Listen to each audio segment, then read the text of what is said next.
¿Qué tal? Buenas tardes.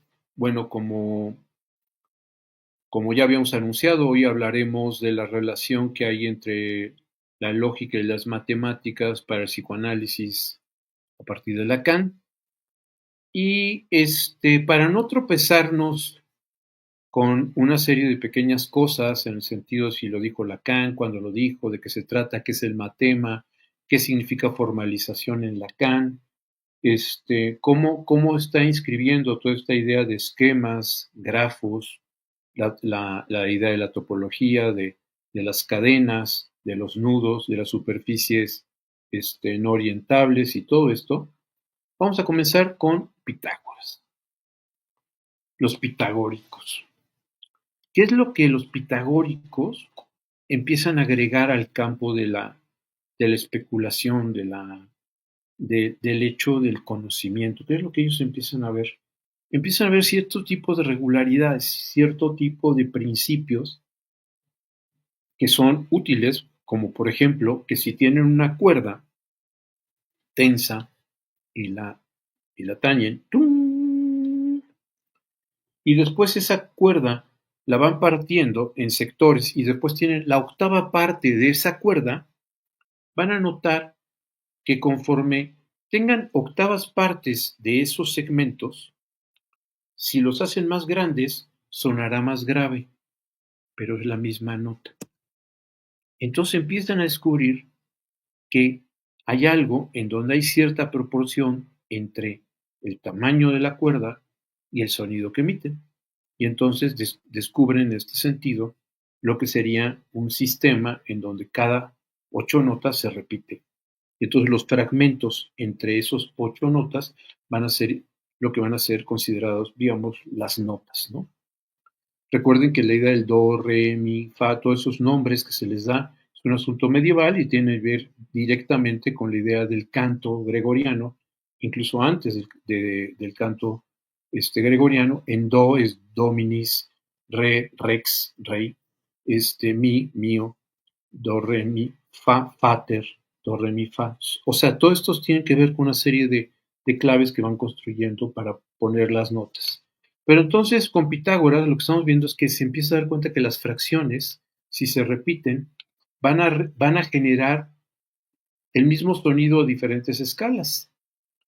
Eso es lo que empiezan a descubrir. Y entonces empiezan a descubrir también cómo hay una relación entre ciertos principios, si quieren ustedes en este momento, aritméticos, geométricos y ya empezando a construir matemáticos con otra serie de principios, o sea, con otra serie de cuestiones, el tamaño de una circunstancia a partir de medir la sombra, apostando que la Tierra es redonda, entonces con ese tipo de cuestiones podían más o menos inferir y deducir distancias, lo que antes de que hubieran alarifes, lo que eran digamos, los arquitectos también a partir de esto estaban construyendo las pirámides y toda la serie de cuestiones que ellos estaban ejecutando.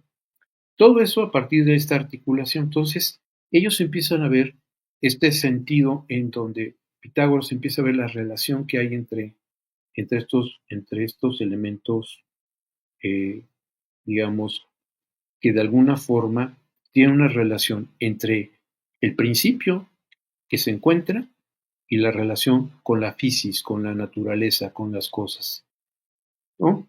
En ese sentido, entonces, las matemáticas de Pitágoras empiezan a convertirse en una búsqueda, digamos, de esas regularidades que puedan ser matematizables, que puedan ser convertidos en una cuestiones geométricas, como para tratar de entender las regularidades en que se expresa el cosmos.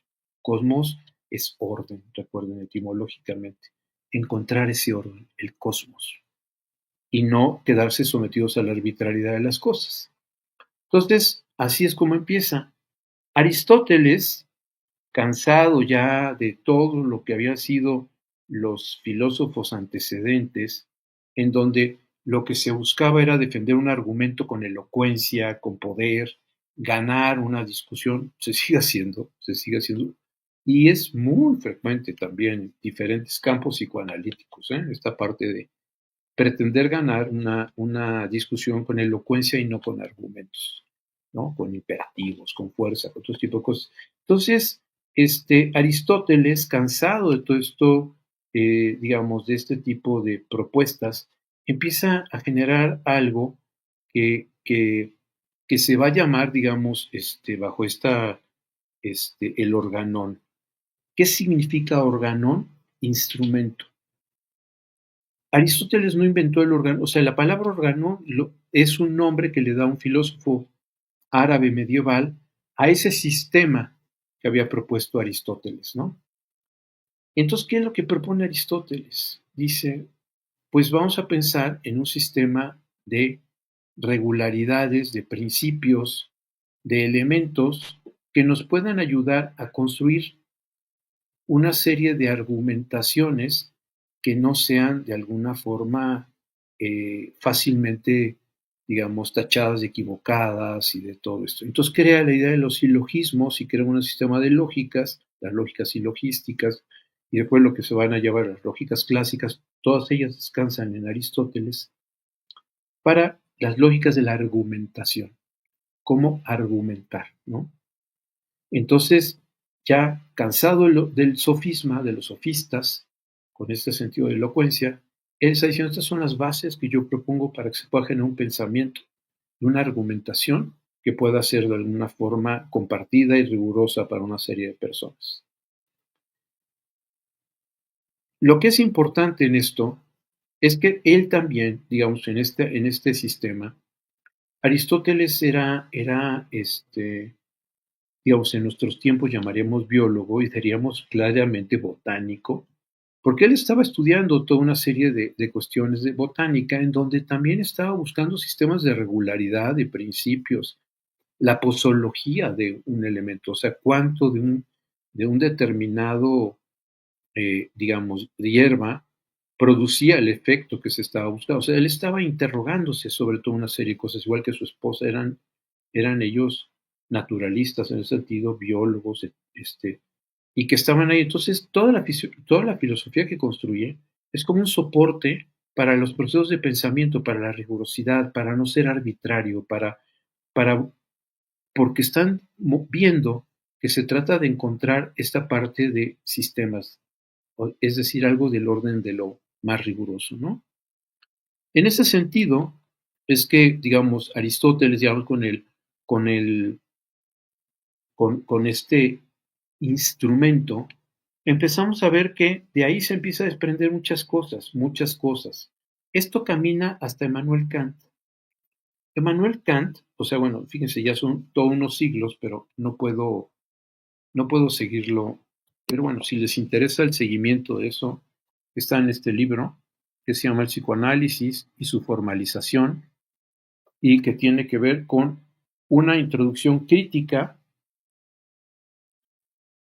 a la lógica en psicoanálisis, ¿de acuerdo? Entonces, si le interesa todo ese camino, aquí está, pero me lo voy a ahorrar. ¿Qué es lo que propone Kant? Kant empieza a decir, a ver, podemos seguir pensando y pensando y pensando y pensando las cosas, pero tenemos que generar una serie de constructos, una serie de propuestas que él va a llamar trascendentales, ¿de acuerdo? ¿Por qué? Trascendental porque tiene que ver con algo que rebasa el nivel de lo empírico, ¿de acuerdo? Permítanme un segundo.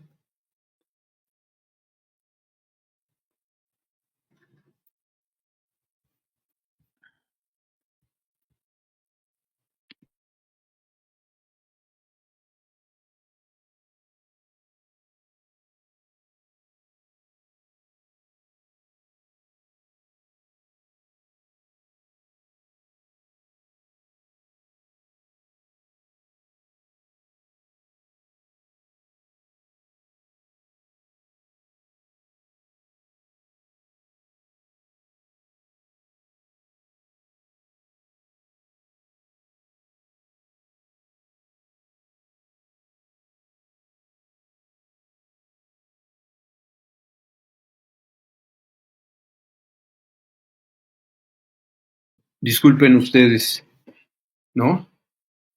Entonces, esta parte de pensar la cuestión en Kant, en donde está diciendo, a ver, primero, tenemos que llegar a una serie de propuestas que yo llamo, digamos, en ese sentido, trascendentales, como por ejemplo, y eso también tiene que ver con Aristóteles, como les digo, es un plano del camino. ¿Qué es lo que define al gato como gato? ¿Que maulla?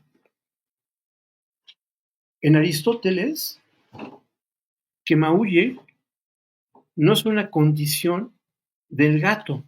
Puede haber gatos que no maullen y serán gatos. Que sean negros, no.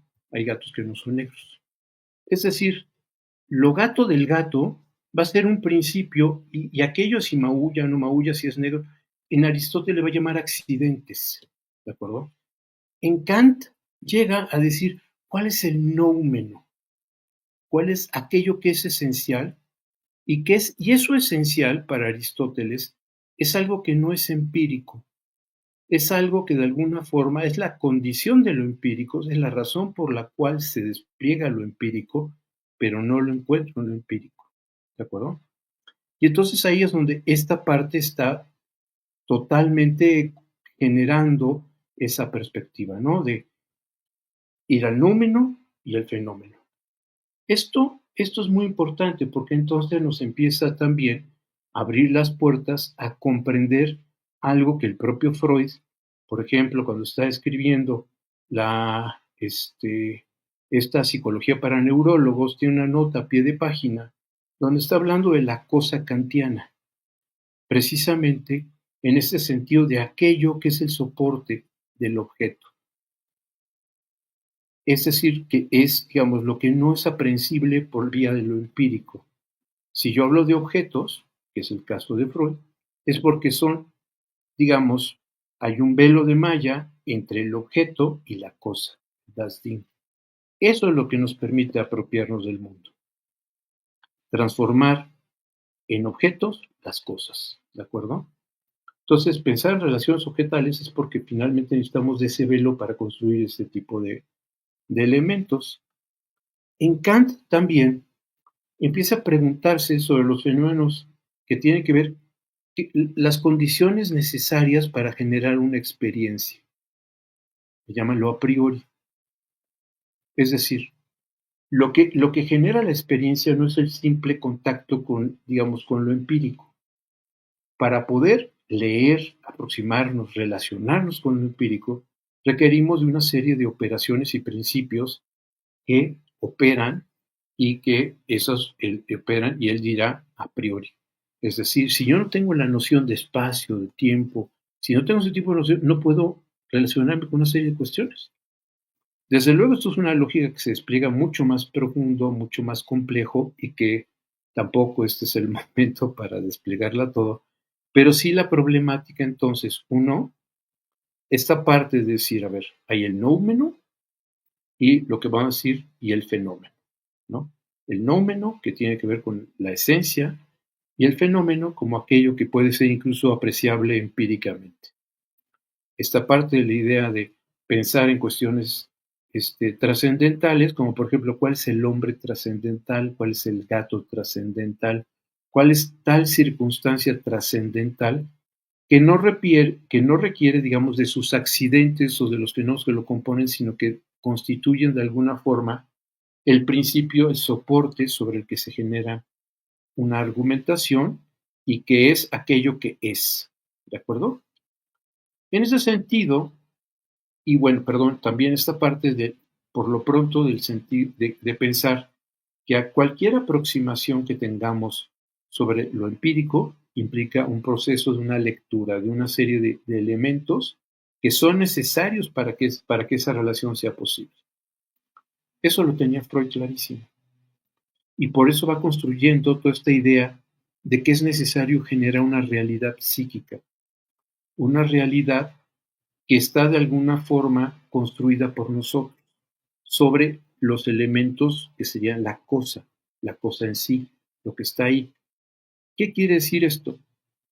Que finalmente para Freud, como lo será para Lacan, no vemos el mundo como es, sino como somos. Es decir, que requerimos de toda esa serie de instrumentos y de herramientas y de posibilidades y demás para poder aproximarnos y generar lo que podríamos llamar una experiencia. La experiencia entonces no es un asunto simple y sencillamente de ponernos frente a la cosa, frente a las cosas del mundo. Siguiendo este camino, es que empezamos a entender entonces la problemática que tiene que ver con la idea de pensar, por ejemplo, en psicoanálisis, o sea, ¿qué es aquello, por ejemplo, si pensamos el inconsciente como concepto, como categoría, como concepto, si pensamos la teoría de las pulsiones en Freud, si pensamos en la primera tópica, yo, ellos, y inconsciente, preconsciente, consciente, si pensamos en la segunda propuesta, que tiene que ver con instancias psíquicas, ello, yo, ¿no? Y también super yo. Si pensamos en esta idea de que hay un proceso primario, un proceso secundario, todo esto son una serie de principios, de elementos que van generando lo que podríamos pensar una arquitectura de un proceso de pensamiento que está intentando con todo esto, con este armazón, generar la posibilidad de comprender una serie de fenómenos que antes no se podían comprender. ¿De acuerdo? Por eso se construye todo este esqueleto. Y en ese esqueleto de teórico, conceptual, que va dialogando con toda esta serie de cuestiones de carácter empírico, que pueden ser los síntomas, que pueden ser los malestares, las inhibiciones, las angustias, digamos, todos estos tropiezos del acaecer de las personas, que Freud va generando esta arquitectura en su proceso de, digamos, de tratar de comprender para poder intervenir. Así, Freud se separa de los filósofos de su época y construye un inconsciente que no tiene que ver con el inconsciente de la filosofía, que era un inconsciente de lo que las personas no eran conscientes. Freud a ese inconsciente le llama inconsciente descriptivo. Es decir, si yo tengo una ceguera de taller, necesariamente esa ceguera de taller influye en la manera en que yo me coloco en las cosas, veo las cosas y necesariamente lo que no veo por esa ceguera de taller. También en esta situación están los prejuicios, ¿no? En ese sentido, cómo están los prejuicios ahí gobernando sin yo advertirlo, ¿no? O sea, soy racista, misógino, o sea, lo que sea, ahí está atravesando mis juicios y mis... Este es el inconsciente de la filosofía. Freud lo que propone es decir, no, nosotros tenemos un inconsciente que tiene que ver con una serie de elementos que le son perturbadoras a la conciencia y que tiene que desplazar, sacar de la conciencia, porque la conciencia es un estado libre de conflictos. Fíjense cómo todo esto son propuestas. O sea, ahí no hay nada del orden de lo empírico. Es una construcción. Y entonces esa construcción muestra que entonces este inconsciente se va nutriendo con las experiencias displacenteras, perturbadoras de la conciencia, y entonces empieza a encontrar algo que Freud considera como del carácter tópico, algo, un lugar en nuestra subjetividad, pero un lugar desde el que no se queda a salvo, siempre quiere volver a insistir en volver a aparecer. Porque es un conflicto, o sea, es decir, no el hecho de desplazarlo implica que lo domestiquemos, lo tranquilicemos, lo hagamos menos perturbador. No, simplemente sí es perturbador, pero lo quitamos de la conciencia. Y eso entonces busca mecanismos para volver a aparecer. Esos mecanismos que buscan para aparecer es lo que Freud llama, aparece en los sueños, en los lapsus, en los actos fallidos, en los síntomas. Todo eso son figuras de compromiso porque tienen relación con otros sistemas y que aparecen. Si se dan cuenta de lo que estoy diciendo, es una propuesta para entender el dolor, el sufrimiento, el malestar, pero eso no es cierto, eso está en la cabeza de Freud. Y de aquellos que de alguna forma pensamos que ese modelo puede ser útil para entender estos conflictos, estas circunstancias, estos fenómenos. Pero si ustedes me dicen la pulsión, o sea, A mí me parece incluso, digamos, la traducción al español de pulsión me parece mala, la verdad. Siento que nos confunde más. Me gustaría, no sé, algo más como empuje, algo así más que en inglés es drive, que es conducir, empujar. Algo así me gustaría para el español. No pulsión, porque ya es como un concepto arcaico que solo se usa para el concepto freudiano. En ese sentido, entonces, toda la arquitectura del pensamiento de Freud es bastante rigurosa, está pensando en toda una serie de cuestiones, como el yo de entrada, lo que está buscando es, digamos, a partir de estos montos de afecto, investirlos sobre los objetos y transformarlos en parte de su realidad psíquica. Y estas investiduras, en la medida que suben o bajan, es que esta realidad va a aumentar o disminuir la importancia. Así entiende la fobia, o sea, como hay demasiados montos de afecto sobre ese pájaro, sobre esa serpiente, sobre esa araña, se le dota de tanto afecto que lo convierte en un monstruo y la persona que tiene fobia lo padece, le parece abominable eso que está sucediendo ahí. Cree que cualquier persona, en su sano juicio, tendría que sentir eso, ¿de acuerdo? Porque no ven cómo opera eso de manera inconsciente. Freud lo que intenta es mostrar las razones por las cuales eso sucede.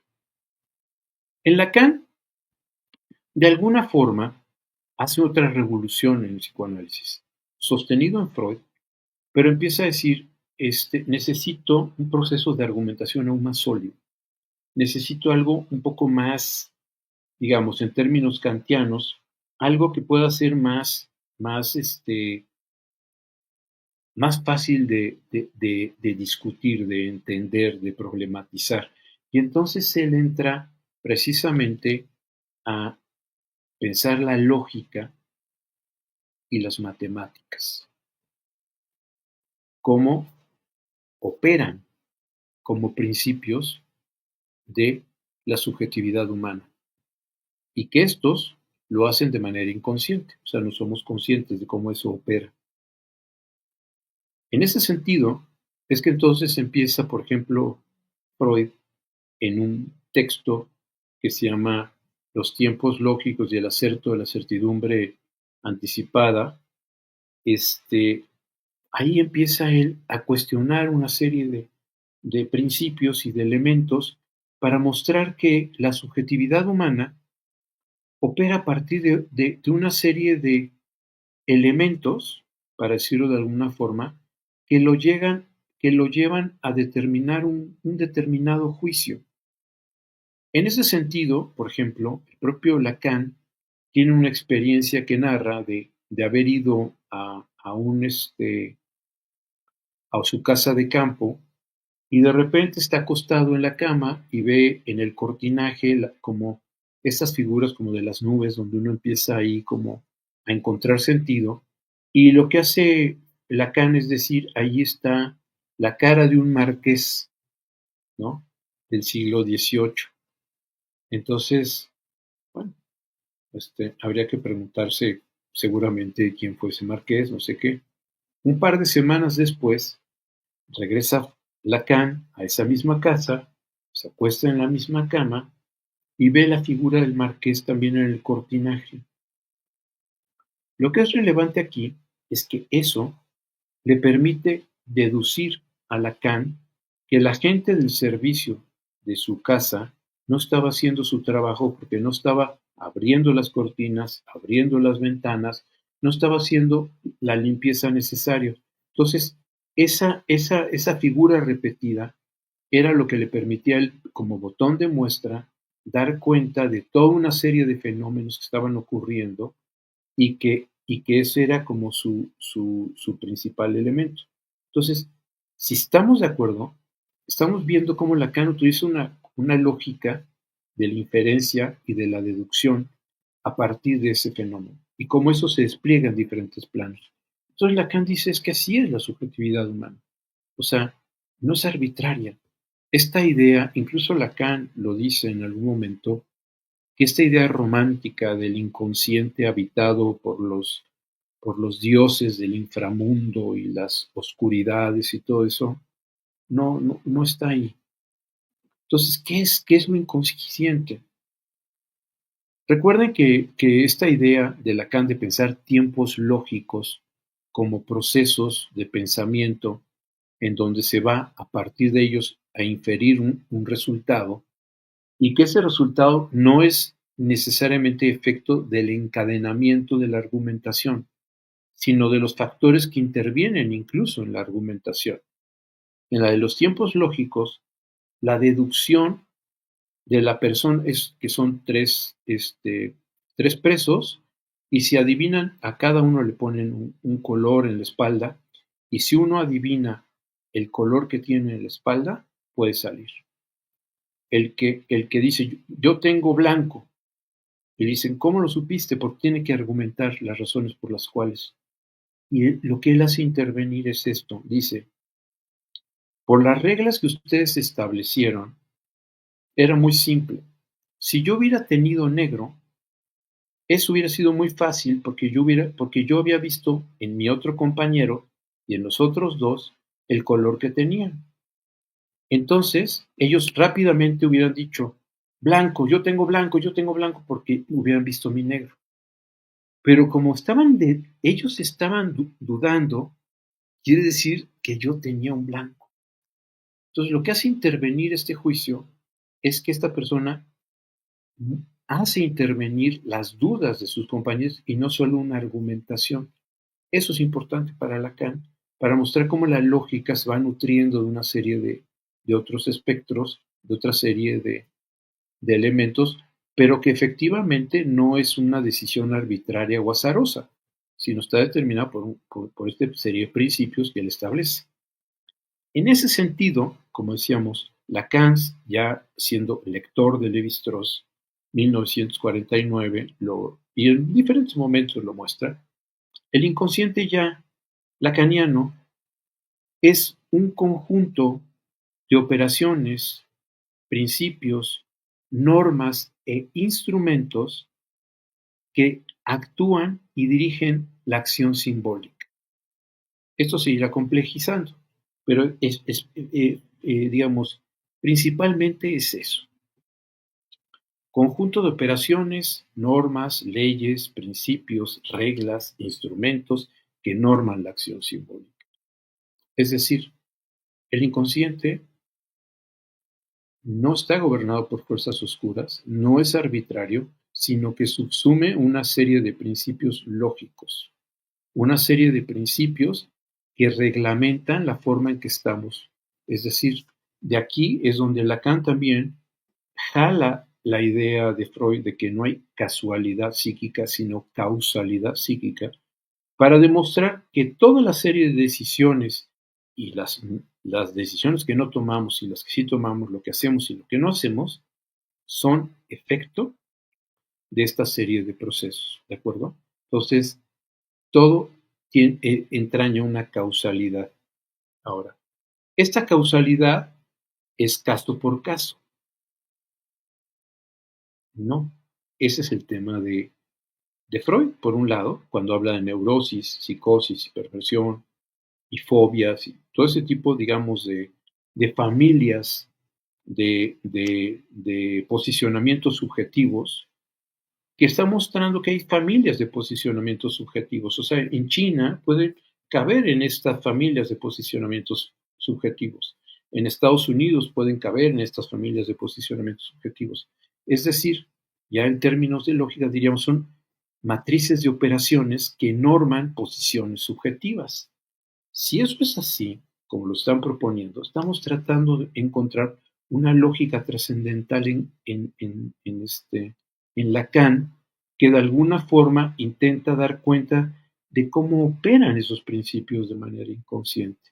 Y entonces genera toda una serie de temas, como por ejemplo, uno de ellos son, por ejemplo,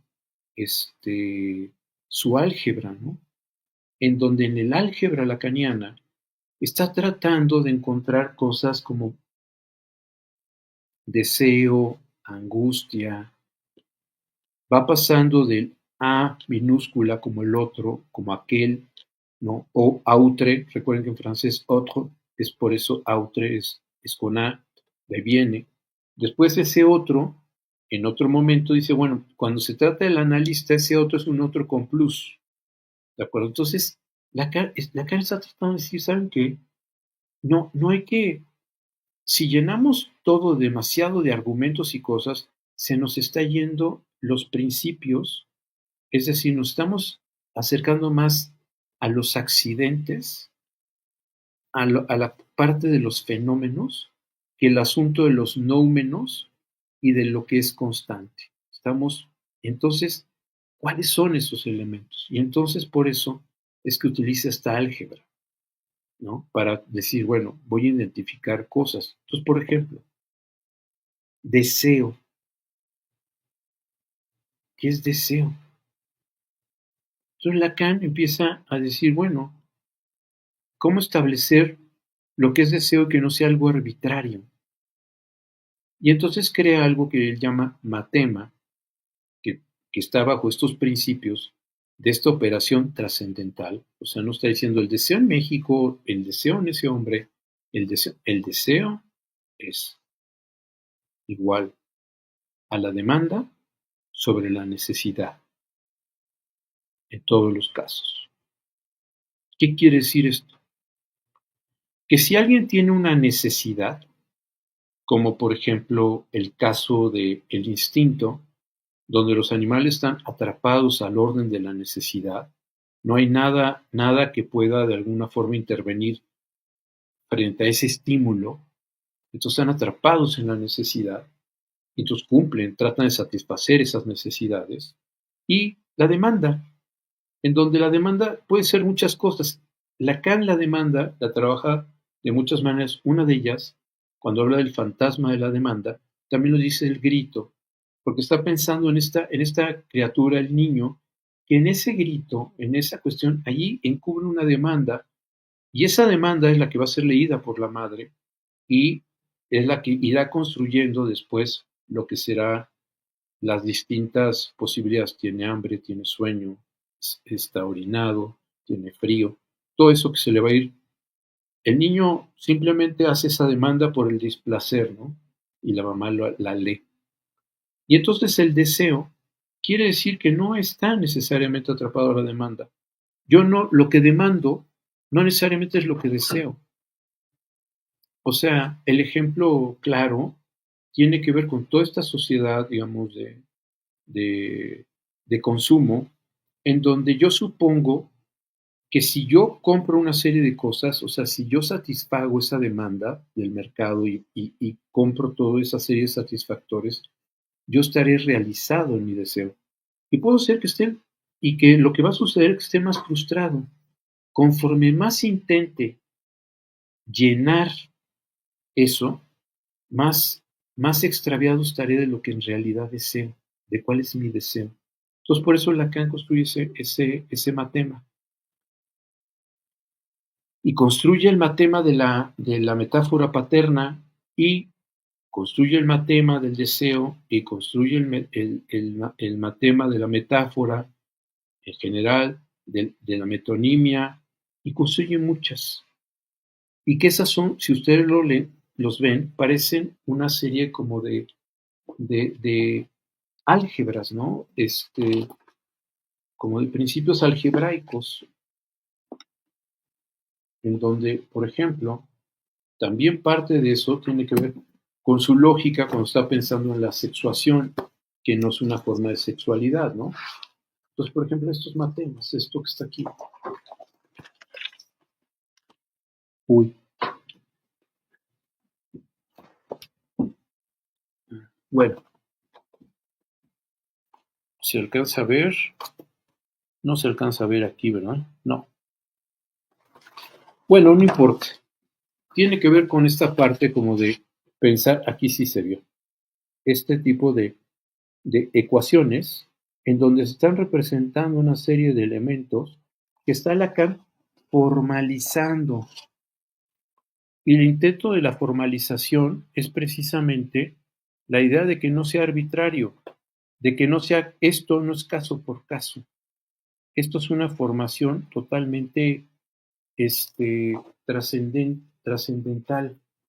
esta parte cuando hace sus esquemas y sus representaciones, cuando habla de la lógica de la sexuación y en la lógica de la sexuación pone una serie de cuestiones en donde aquel que es sujeto sujetado al deseo, a la falta, sujeto digamos, como es escrito por Lacan, es una S tachada, eso ya de alguna forma está construyendo que hay una serie de operadores en donde un chino, cualquier persona, en cualquier época, cualquier circunstancia, estará marcado por esa serie de principios.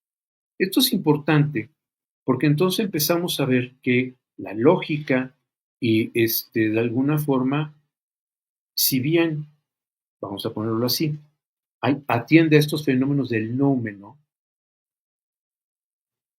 en el caso por caso, estamos del lado del fenómeno, de los accidentes, de las formas en que estos principios de estas lógicas y estas operaciones matemáticas se despliegan, pero donde el espíritu mismo es aquello que genera las condiciones de posibilidad y de límite en cada una de estas posiciones subjetivas, en esto que llamábamos familias, en esto que llamábamos de alguna forma matrices de operaciones de carácter simbólico y que al matematizarlas con los matemas y que al estar buscando en este sentido de las matemáticas, recuerden esto, perdón, nada más como una nota, las matemáticas son otra herramienta, es un lenguaje que usamos para formalizar. No es una ciencia las matemáticas, ¿no? Sino instrumentos que tienen una serie de principios, reglas, evidentemente las matemáticas no son arbitrarias, y que eso es lo que de alguna forma está empujando a Lacan a este sistema de formalización que lo va llevando incluso después, poco a poco, como ustedes saben, a la parte de lo que van a ser los nudos, las cadenas y después las superficies no orientables y después se va siguiendo sobre lo que pueden ser nudos de 3, de 4, de 5 borromeos, o sea, cómo se va complejizando la cuestión de las operaciones de carácter simbólico y nos advierte Lacan que toda esta serie de discusiones, toda esta serie de problematizaciones, toda esta serie de demostraciones de fenómenos, en el sentido de la topología matemática, lo que intentan es ser una metáfora, dice Lacan, de lo que es la estructura. Dice, entre topología y psicoanálisis hay una yancia, o sea, hay una separación, o sea, no es tan simple y tan fácilmente caminable esa yancia. Y lo que dice Lacan en esa yancia, que lo que él busca en esas investigaciones topológicas es encontrar estos principios estructurales, las estructuras. ¿Qué es una estructura? Una estructura es un conjunto de articulaciones, de relaciones matemáticas. Estructura es red, es relaciones. Por eso cuando en el 49, cuando Lévi-Strauss escribe las estructuras elementales del parentesco, esto lo hace Lévi-Strauss de la mano de matemáticos, porque lo que está tratando de encontrar son esos principios que se repiten en todas las culturas. O sea, no se trata de estudiar a todas las culturas, sino encontrar las matrices, las familias, en donde, cuáles son el número de familias en donde todos los pueblos del mundo caben. Y Lévi-Strauss en las estructuras elementales encuentra estas familias, ¿no? Y de estas familias lo que hablábamos, los accidentes, lo que son los fenómenos que se apartan de alguna forma, pero respetando el número, la esencia. De aquí que el camino a la topología no sea tan extraño. Porque, ¿qué es topología? ¿Qué diferencia hay entre la topología y la geometría? Que la topología lo que está buscando es respetar las estructuras, manipular las estructuras sin que esto implique un quebranto estructural. Por ejemplo, digamos, si yo tengo en geometría, En geometría puedo tener una pirámide, puedo tener un cubo y puedo tener una esfera. En geometría esas son tres figuras distintas. En topología son la misma figura, porque esa misma figura puede ser manipulada de esas tres maneras sin un quebranto estructural. Es decir, si yo tengo una esfera y la presiono así, voy a obtener un cubo y no rompí nada, no lastimé la estructura. Entonces, esta idea de Lacan de ir como viendo cómo se va operando esta serie de principios, esta parte además donde empieza a decir, sabes que la subjetividad humana es lo suficientemente compleja como para que no sea tan fácil de advertir en algo que yo vaya diciendo, porque se está dando de manera simultánea una serie de fenómenos y de principios. Vamos a ponerlo de otra manera. Si el inconsciente está estructurado como un lenguaje, está estructurado como un lenguaje matemático. Si el inconsciente está estructurado como un lenguaje, está estructurado como un lenguaje musical.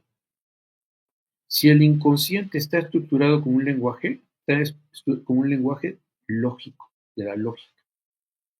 Es decir, el inconsciente está estructurado a partir de una multiplicidad de lenguajes, si se quiere así, no de el lenguaje que está articulado a la lengua en el sentido socio-europeos. No. Lacan lo vio a partir de Lévi-Strauss, del análisis de mitos, de ritos, de cómo el lenguaje norma esos principios que ordena un mito y que muestran que no es arbitrario, que no es azaroso. Allá hay algo que gobierna eso, ¿no? Eso es lo que está mostrando Lévi-Strauss. Y entonces lo toma Lacan, seminario 11, dice, el inconsciente está estructurado como un lenguaje, y lo toma estas partes de Lévi-Strauss para mostrar por qué está proponiéndolo de esa manera. ¿De acuerdo? Como esos principios que ordenan, que no son arbitrarios, que están ahí. Entonces, todo eso, lo que Lacan empieza a darse cuenta, es que es muy complejo y que tiene que darse de manera simultánea.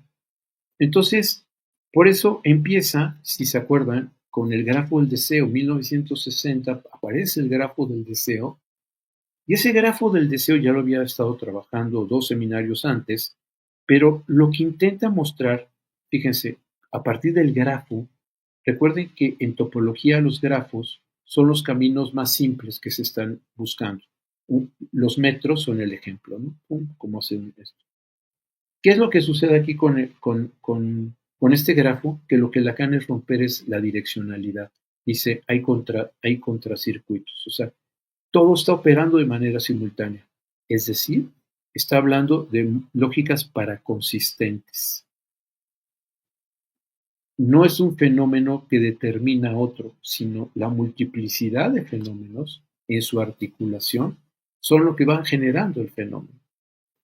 En ese sentido, es que empieza después a construir, como decíamos, esta propuesta donde empieza a decir, por ejemplo, en la lógica de la sexuación, en donde hay otros posicionamientos alrededor, posicionamientos subjetivos, que él llama alrededor, vamos a ponerlo así, alrededor de la falta y alrededor del falo, de los que pueden escapar de la relación del falo. El falo en ese momento ya no es el significante falo, sino la posición del falo.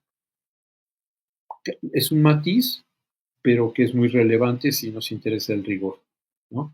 Antes había estudiado lo que él llamó los 4 discursos del psicoanálisis, en donde habla de un pseudo discurso después que se llama el discurso capitalista. Lo claro es que él no está pensando en el discurso capitalista como una formación social, sino como un posicionamiento subjetivo. Es decir, que si una persona en un momento de la vida está relacionándose simplemente tratando de obtener algo, en ese sentido de la plusvalía, si está relacionándose con un objeto, para ponerlo de alguna forma, y la manera en que ese objeto está operando en su subjetividad es un objeto reemplazable, es un objeto de consumo, es decir, más que objetos mercancía, como lo entendemos hoy, pues se trata de este posicionamiento subjetivo que puede darse este mismo posicionamiento subjetivo en la época medieval. O sea, si estuviéramos trabajando con una persona en la época medieval, podríamos encontrar ese posicionamiento subjetivo.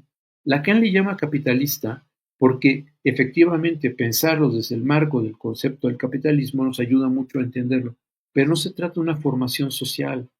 Cuando habla el discurso del amo, no se trata de que sea una sociedad esclavista o feudal, sino de cómo podemos relacionarnos en esta dialéctica del amo y el esclavo de la que habla Hegel, en donde paradójicamente el que se sitúa del lado del amo es el que pierde, ¿no? También habla el discurso ahí de la histérica, donde no es la histérica, no es la estructura histérica, sino un posicionamiento subjetivo que además Lacan propone como esencial en el trabajo analítico porque lleva a la problematización, a la discusión, a no aceptar las cosas. Con eso lo que les quiero decir es que cuando estoy hablando de posición, en el sentido de lazo social del lado de los cuatro discursos y del lazo social del lado de lo que va a ser las fórmulas de la sexuación, Lacan está introduciendo otra serie de variables, otra serie de principios para comprender esto que estamos hablando ya de la complejidad humana y de otros planos de la complejidad. Ya habló de lo inconsciente, habló de la parte de cómo la relación se construye, esta relación con las fantasías, ¿no? La fórmula del fantasma y cómo operan y por qué la compulsión a la repetición se insiste sobre estas operaciones demiúrgicas de la subjetividad en la fantasía que no pueden ser tramitadas, porque no pueden ser tramitadas. O sea, son conflictivas y precisamente no existen los insumos simbólicos para poderlas digerir y tramitar, por eso reaparecen. Eso es la compulsión a la repetición. Eso es lo que se repite, propone Lacan, en todos los casos. Nuevamente, si se dan cuenta, estamos hablando de una serie de principios que Lacan está poniendo del lado de, si quieren ya ustedes pensarlo aquí, una lógica trascendental, ¿no? Cómo opera esto en la condición humana. Y de ahí vamos empezando a ver cómo estas situaciones están ahí.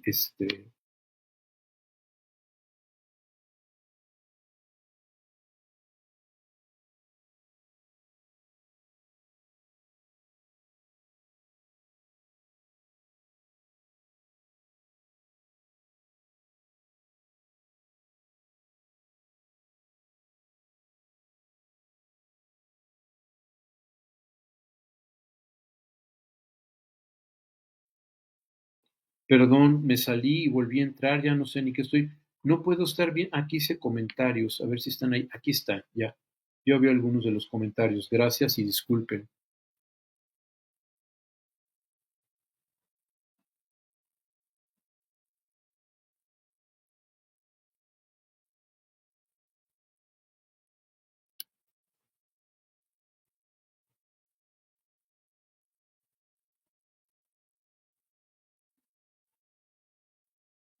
El tema aquí también es esta parte de, digamos, si existe una gramática pulsional, por ejemplo, en la pregunta, ¿no? O sea, si existe eso, una gramática pulsional. ¿Qué es pulsión? O sea, en Lacan lo dice de manera ambigua un par de veces, en Freud lo dice de muchas maneras, o sea, la pulsión, incluso lo propone el propio Freud como su ser maravilloso de su mitología, precisamente por su indefinición, concepto límite entre lo psíquico y lo somático, la dominación del instinto, ¿no? O sea, hay muchas cuestiones. Entonces, esta idea de pensar la pulsión, por eso les decía, ha sido trabajada a mí incluso les decía que no me gusta traducirlo como pulsión, me estorba más que ayudarme, ¿no? Me gusta esta idea de pensar las fuerzas que están ahí convocadas y todo ese tipo de cosas, ¿no? Este, y bueno, finalmente, para ya concluir, porque veo que no hay demasiadas preguntas, este, eso, las matemáticas y la lógica lo que nos permiten ver son ese conjunto de operaciones, principios, reglas, normas, instrumentos, relaciones que norman la acción simbólica de manera inconsciente. Entonces, eso en Freud, y de alguna forma, si lo estamos siguiendo en Lacan, Estamos hablando de posiciones que derivan en estructuras, estructuras como conjunto de relaciones. Las matemáticas son estructurales. Si quito el concepto de estructura, que son relaciones, desaparecen las matemáticas. La estructura, como es pensada por Lacan o como es pensada por Lévi-Strauss, no está pensada como si fueran cimientos de castillos de una casa. No está pensando como si fuera, o sea, no está pensado así, sino structure como relación, como red. ¿De acuerdo? Entonces, si hay relaciones entre elementos, hay estructura. Eso es lo que hace las matemáticas, estudiar esas articulaciones de esas cuestiones. Pero lo que Lacan está diciendo es hay, digamos, en ese sentido, como posiciones freudianas, lo que pone Lacan así, esta idea de estructuras normativas de carácter inconsciente que constituyen la serie de posibilidades que dará una neurosis. Entonces, el neurótico es de una manera. No. El neurótico es como un tablero de ajedrez y que podrá tener los juegos que él pueda tener en ese juego de ajedrez. ¿De acuerdo? Lo que sí, seguirá los principios que tiene ese juego del ajedrez. Otras estructuras seguirán otros principios y otras normas. Es decir, no está uniformando en el sentido de los accidentes ni de los fenómenos, sino en los principios a partir de los cuales estos son posibles. ¿De acuerdo? Entonces, la lectura que se hace de esos fenómenos y de esos accidentes es lo que nos lleva a poder inferir la manera en que estos están siendo gobernados, dirigidos y demás. La dirección de la cura como reorganización subjetiva, no como una propuesta salubrista, es precisamente lo que pretende. Dirigirnos a estos principios, a ese tipo de elementos. Si nos quedamos trabajando sobre el fenómeno, o sobre los accidentes, nos quedamos a nivel del yo, de lo imaginario, de las fantasías, sin poder llegar a los elementos esenciales que son las causas de toda esa serie de cuestiones. Entonces, esto es básicamente lo que les traía, porque no me parece ahorita correcto, digamos, como meternos en Lacan, en eso, sino simplemente entender el posicionamiento que lleva Lacan a eso, porque es su necesidad epistémica de construir todo este juego que lo va llevando hasta arribar a la topología, ¿no?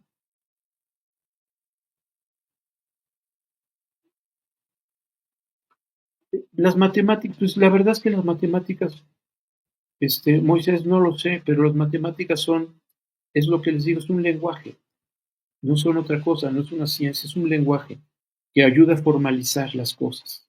Entonces, si usamos este lenguaje, y entonces lo único que vamos a obtener es la facilitación de comunicación con otras personas que están empleando el mismo lenguaje y que nos lleva a menos equívocos. Este es el sentido digamos, que Freud pretendía cuando habla de, recuerden, la metafísica kantiana. Freud construyó su metapsicología como con esa misma intención, esa misma principio. Y toda la propuesta lacaniana está bajo ese principio de la metafisis. Metafisis no es pensar lo más abstracto, lo más difícil, lo más complejo, sino al revés, lo más elemental, los principios que orientan la fisis.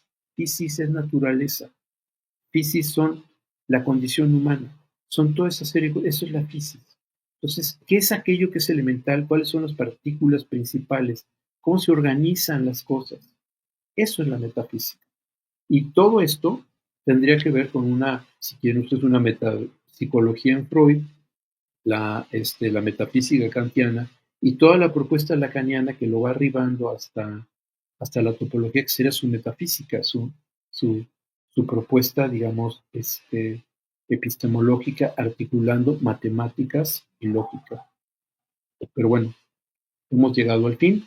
Espero que les haya sido útil esta plática.